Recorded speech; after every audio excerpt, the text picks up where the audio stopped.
Kedua, jika ulama yang bersangkutan dikenal selalu komitmen dengan sunnah, kita harus adil dalam menyikapinya dengan tetap menghormatinya, menghargai pendapatnya yang benar dan memberi uzur untuk kesalahannya. Ibnul Qayyim menjelaskan, orang terhormat yang memiliki kedudukan dan pengaruh yang baik dalam Islam terkadang mengalami ketergelinciran yang itu karena uzur. Bisa jadi dia mendapat pahala karena berijtihad. Oleh karena itu, ketergelinciran itu tidak boleh diikuti dan kedudukannya di tengah kaum muslimin tidak boleh diremehkan. I'lamul muwaqqi'in. Jadi menggabungkan dua prinsip ya.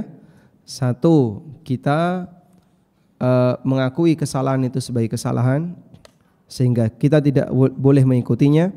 Yang kedua, menghargai posisi beliau sebagai tokoh agama sehingga kita tetap menghormatinya. Selanjutnya, ketiga, tidak boleh menyebarkan ketergelincirannya jika perkara itu belum terkenal di masyarakat. Tidak semua orang bisa menilai ketergelinciran ulama secara adil, sehingga ketika itu disebarkan akan memicu fitnah atau kekacauan di masyarakat. Umar bin Khattab radhiyallahu anhu pernah mengatakan, salasun yahdimna ad-dina. Salasun yahdimna ad-dina. Zallatul alimi wajidalu munafiqin bil Qur'ani wa a'immatun mudilluna. Ada 3 hal yang merusak agama: ketergelinciran ulama, debat orang yang munafik dengan menggunakan Al-Quran, dan pemimpin yang menyesatkan. Hadis riwayat Ad-Darimi dalam As-Sunan dinilai sahih oleh Syekh Masyhur di dalam Tahqiq Al-Muwafaqat. Baik. Jadi kalau belum terkenal maka jangan disebarkan.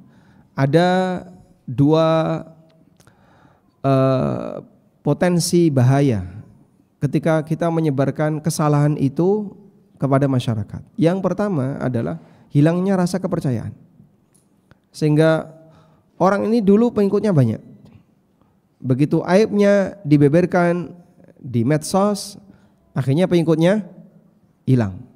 Separuh pengikutnya hilang, sekian ratus orang hilang, kepercayaan masyarakat jadi hilang. Yang kedua, kebalikannya, orang yang taklid kepada beliau ngikuti kesalahan itu, sehingga mereka yang menyebarkan informasi ini bisa jadi dia salah dari sisi 2 hal. Kau menyebabkan kehormatan orang ini jadi hilang, dan yang kedua, kau menyebabkan ada orang lain yang mengikuti kesalahannya. Dan menjadi penyebab ketika orang lain mengikuti kesalahan, dia sebagai awanus syaitan, pembantu-pembantu setan yang turut serta dalam menyebarkan keburukan. Karena itulah ketika ada berita yang isinya menyangkut kehormatan orang lain, kita dilarang untuk menyebarkannya. Allah Subhanahu wa taala memberikan ancaman kepada orang yang suka menyebarkan kehormatan orang lain. Innal ladzina yuhibbuna an tasyi'al fahishata fil ladzina amanu. Sesungguhnya orang yang mereka senang untuk menyebarkan al-fahishah. Menyebarkan al-fahishah di tengah orang beriman gimana? Berita yang berkaitan dengan masalah kehormatan, misalnya perselingkuhan atau praktek-praktek yang enggak benar di tengah orang yang beriman. Dia suka nyebarin itu. Ini si A selingkuh sama si B. Wow, beritanya dibuat viral. Itu suka menyebarkan al-fahishah di tengah orang yang beriman. Dan ini kaitannya dengan sikap orang munafik yang goreng beritanya Aisyah radhiyallahu anha, padahal mereka dalam posisi tidak bersalah, antara Aisyah dengan Sofwan bin Mu'attal.